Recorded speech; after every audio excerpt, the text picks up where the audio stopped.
Hello বন্ধুরা, গুরুত্বপূর্ণ একটি চাকরির বিজ্ঞপ্তি নিয়ে ইতিমধ্যে আমরা চলে এসেছি, যেখানে আপনারা দেখতে পারবেন প্রচুর এখানে 11খানা গ্রাম পঞ্চায়েতের আন্ডারে এখানে আপনারা দেখতে পারবেন প্রচুর এখানে বিডিও অফিস, এসডিও অফিসে কর্মী নিয়োগের একটি নতুন চাকরির বিজ্ঞপ্তি প্রকাশিত হলো। প্রচুর এখানে বিডিও এবং এসডিও অফিসের নাম এখানে আপনারা দেখতে পারবেন। একে করে দেখিয়ে দিচ্ছি, যে কোনো গ্রাম পঞ্চায়েত থেকে ছেলে মেয়ে উভয় কিন্তু এই পোস্টের জন্য আবেদন করতে পারবেন। আবেদন করার জন্য কোন কোন ক্রাইটেরিয়া, শিক্ষাগত যোগ্যতা আপনাদের প্রয়োজন পড়ছে সকল সমস্ত আজকের একটি ভিডিওর মাধ্যমে দেখিয়ে দিচ্ছি। প্রথম থেকে শেষ পর্যন্ত ভিডিওটি দেখুন, তাহলে কিন্তু কমপ্লিট ইনফরমেশন একটি ভিডিওর মাধ্যমে পেয়ে যাবেন। সাথে সাথে যে সকল বন্ধুরা একদমই নতুন রয়েছেন, চ্যানেলটিকে সাবস্ক্রাইব করে দেওয়ার সঙ্গে থাকবেন এমনই নিত্য নতুন ভিডিও সবার আগে দেখবার জন্য। তো চলো একে করে সেই রিক্রুটমেন্টের নোটিশগুলো দেখে নেওয়া যাক।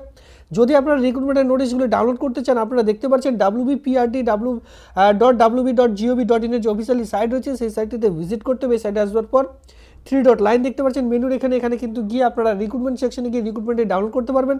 অথবা যদি চান যে সরাসরি রিক্রুটমেন্টের নোটিশটি সাইট থেকে ডাউনলোড করবেন, সেক্ষেত্রে টেলিগ্রাম গ্রুপে যান, সেখানে কিন্তু আপনার রিক্রুটমেন্টের যে নোটিশ সেটা কিন্তু আপনারা একে করে দেখে নিতে পারবেন বা অথবা ডাউনলোড করে নিতে পারবেন। তো চলো সরাসরি সেই যে রিক্রুটমেন্টের নোটিশটি রয়েছে সেটি আমি আপনাদের অন স্ক্রিনে এক এক করে দেখিয়ে দিই।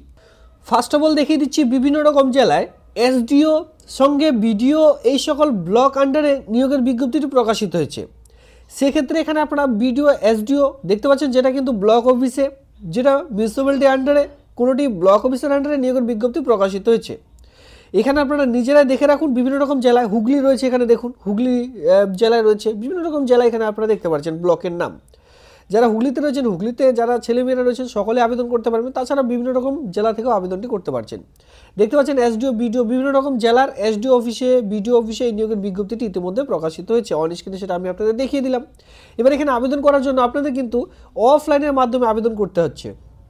অফলাইনে ফর্মটিকে খুব সুন্দরভাবে প্রিন্ট আউট করে তার সঙ্গে যাবতীয় ডকুমেন্টস একসঙ্গে অ্যাটাচ করে দিয়ে আপনারা জাস্ট জমা করে দেবেন, তাহলে আবেদনটি একেবারে কমপ্লিট হয়ে যাবে। এবার এখানে একটি মজার ব্যাপার হলো যে এখানে কিন্তু কোনোরূপ রিটেন টেস্ট থাকছে না, শুধু ইন্টারভিউর ভিত্তিতে পুরো প্রসেসটিকে কমপ্লিট করতে চলেছে। আর এখানে যে পোস্টটি রয়েছে বিভিন্ন ধরনের ব্লকে, এসডিও অফিসে আপনারা এই সকল কাজগুলি পাচ্ছেন। এই যে পোস্ট, এই পোস্টের জন্য আপনারা পার মান্থ যে স্যালারি পেয়ে যাবেন সেটি কিন্তু 12,000 টাকা পার মান্থ।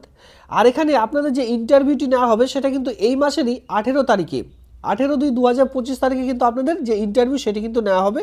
কোন জায়গায় নেওয়া হবে সেটা আমি আপনাদের দেখিয়ে দেবো। তার আগে দেখে রাখুন, যদি আপনারা কেউ ইন্টারেস্টেড থেকে থাকেন তো অবশ্যই 18/2/2025 তারিখে আপনাদের ইন্টারভিউর স্থানে উপস্থিত থাকতে হবে। আর ইন্টারভিউ যেটা উপস্থিত থাকবেন সেটা কিন্তু 11টার সময় আপনাদের যে ইন্টারভিউ সেটা কিন্তু শুরু হয়ে যাবে, এখানে যেটা বলা রয়েছে। সেক্ষেত্রে অবশ্যই 10টার মধ্যে উপস্থিত থাকবেন, কারণ কি সেখানে অরিজিনাল ডকুমেন্টস, অফলাইনের ফরম্যাট, এর সঙ্গে আপনার যে ডকুমেন্টসগুলি রয়েছে সেই সকল কিন্তু সেখানে অরিজিনাল ডকুমেন্টস এক কথা যেটা ভেরিফিকেশন বলা হয়, ভেরিফিকেশন করা হবে। ভেরিফিকেশন কমপ্লিট হয়ে গেলে বা ধরুন আপনার আধার কার্ড নিয়ে যেতে ভুলে গেছেন, তাহলে তো আপনারা সেখানে ইন্টারভিউ দিতে পারবেন না। এই সকল ভেরিফিকেশন করবার পর যাদের সঠিক সকল সমস্ত রকম ডকুমেন্টস থাকবে তারা কিন্তু ইন্টারভিউতে যোগদান দিতে পারবেন।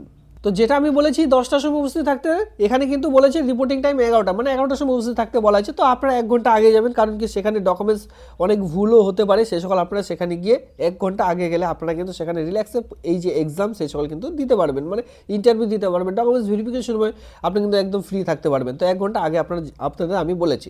তো যাই হোক, এখানে বলেছে no candidate will be allow after 2 PM। তো ইন্টারভিউ যারা ইন্টারভিউ দিতে যাবেন যদি কেউ 2টার সময় সেখানে সেই স্থানে পৌঁছান, তাহলে কিন্তু আর আপনাদের অ্যালাউ করা হবে না। তো সেই স্থানে আপনাদের যে ডকুমেন্টসগুলি নিয়ে যেতে বলা হয়েছে, এখানে কিন্তু আগে থেকে যে আবেদন করতে হবে এমন কোনো ব্যাপার এখানে কিন্তু লিখিত নেই। এখানে বলা হয়েছে শুধু আপনাদের উপস্থিত থাকতে হবে যেদিন ইন্টারভিউ রয়েছে সেদিন। আগে থেকে কোনোরূপ ফর্ম আপনাদের জমা করতে হচ্ছে না। যেদিন ইন্টারভিউর ডেট দেখিয়ে দিলাম সেদিন আপনারা উপস্থিত থাকবেন এই ফর্মটিকে নিয়ে, সঙ্গে আপনার অল ওভার অরিজিনাল ডকুমেন্টসগুলি নিয়ে। আমি আপনাদের সেটা বলে দিচ্ছি, যদি আপনারা আপনাদের এলাকার বিডিও অফিসে কাজ করতে চান অথবা আপনাদের এলাকার সাব ডিভিশন অফিসে কাজ করতে চান, এসডিও অফিসে, এই দুটো অফিসে যদি কেউ কাজ করতে চান অবশ্যই এই যে আবেদন এটি কিন্তু করে নিতে হবে। ফার্স্ট অফ অল যেটা বলা রয়েছে নেম অফ দ্য ক্যান্ডিডেট, এখানে আপনার নাম বসাবেন। অবশ্যই মাধ্যমিক পাশের যে অ্যাডমিট কার্ড সেটা দেখে বসাতে হবে। এরপরে ফাদার্স নেম, আপনার বাবার নাম। এরপরে আপনার অ্যাড্রেস আপনারা যেটা লিখবেন সকল সমস্ত রকম ফুল অ্যাড্রেস সেখানে লিখতে হবে, VILL মানে ভিলেজ। এর সঙ্গে দিতে হবে পোস্ট অফিস, এর সঙ্গে দিতে হবে পুলিশ স্টেশন, এর সঙ্গে দিতে হবে ডিস্ট্রিক্ট, এর সঙ্গে আপনারা যেটা দিবেন সেটা হচ্ছে পিনকোড নাম্বার। ক্লিয়ার? এই সকল সমস্ত কিন্তু সেখানে উল্লেখ করবেন। এরপর বলা হয়েছে যে 1/1/2025 অনুযায়ী টোটাল আপনার বয়স কত সেটা এখানে দিতে বলা হয়েছে। এরপরে date of recruitment, retirement of the, যদি আপনার রিটায়ারমেন্ট থেকে থাকেন সেক্ষেত্রে আপনাদের সেই সকল ডকুমেন্টস কিন্তু এখানে দিতে বলা হয়েছে। নিচে দেখতে পাচ্ছেন সিগনেচার, এই সিলস হয়ে এটা কিন্তু অফিসিয়ালি ভাবে তারা করবেন। সিগনেচার অফ দ্য অ্যাপ্লিকেন্ট এখানে দেখতে পাচ্ছেন, আর এর সঙ্গে যেদিন আপনার ফর্মটি জমা করছেন বা ইন্টারভিউ দিতে যাবেন সেদিনকার ডেট, ঠিক আছে, ডেট, আর এখানে সিগনেচার অফ দ্য অ্যাপ্লিকেন্ট দিয়ে এর সঙ্গে যাবতীয় ডকুমেন্টস যেমন ধরুন মাধ্যমিকের অ্যাডমিট, মাধ্যমিকের মার্কশিট, কাস্ট সার্টিফিকেট, এর সঙ্গে যতদূর আপনাদের কোয়ালিফিকেশন রয়েছে প্রত্যেকটি সার্টিফিকেট, আর আপনাদের এক্সপিরিয়েন্স সার্টিফিকেট সকল সমস্ত রকম একসঙ্গে অ্যাটাচ করে দিয়ে প্রত্যেকটি জেরক্সের সেলফ অ্যাটাস্টেড আগে থেকে করে রাখবেন। আর যে কয়েকটি ডকুমেন্টস আপনারা সেখানে জমা করছেন প্রত্যেকটির অরিজিনাল কিন্তু নিয়ে যেতে ভুলবেন না। তো এখানে যে পোস্টের জন্য নিয়োগের বিজ্ঞপ্তি প্রকাশিত হয়েছে সেটা কিন্তু অ্যাডিশনাল ইন্সপেক্টর BCWS&TD হুগলি জেলা, এটি প্রকাশিত হয়েছে অ্যাডিশনাল ইন্সপেক্টর পোস্টের জন্য। এই রিক্রুটমেন্টের বিজ্ঞপ্তি কিছুদিন আগেই প্রকাশিত হয়েছে, যেটা কিন্তু দেখতে পাচ্ছেন 28/1/2025 জানুয়ারির 28 তারিখে প্রকাশিত হয়েছে। এলিজিবিলিটি ক্রাইটেরিয়া দেখতে গেলে অবশ্যই রিটায়ার পারসন হতে হবে, যে কোনো এমপ্লয়ি অথবা আপনাদের কিন্তু এমপ্লয়ি ইন্সপেক্টর হতে হবে, তারপরে আবেদন করতে পারবেন, অথবা BCWTD এক্সটেনশন অফিসার হেড ক্লার্কেও যদি কাজ করে থাকেন, অথবা UDC আপার ডিভিশন ক্লার্কে যদি কাজ করে থাকেন ওয়েস্ট বেঙ্গলের আন্ডারে, গভর্নমেন্ট অফ ওয়েস্ট বেঙ্গল আন্ডারে, সেক্ষেত্রে আবেদন করতে পারবেন। বয়স হতে হবে 60 থেকে 64 এর মধ্যে, ঠিক আছে, এখানে আপনারা সেটা দেখতে পাচ্ছেন, তাহলে আবেদনটি করা যাবে। আর আবেদনটির যে ইন্টারভিউ স্থান সেটা আপনারা দেখতে পাচ্ছেন, এই স্থানে, এই যে স্থানটি রয়েছে আমি আপনাদের দেখিয়ে দিচ্ছি, এই স্থানে কিন্তু উপস্থিত থাকতে হবে।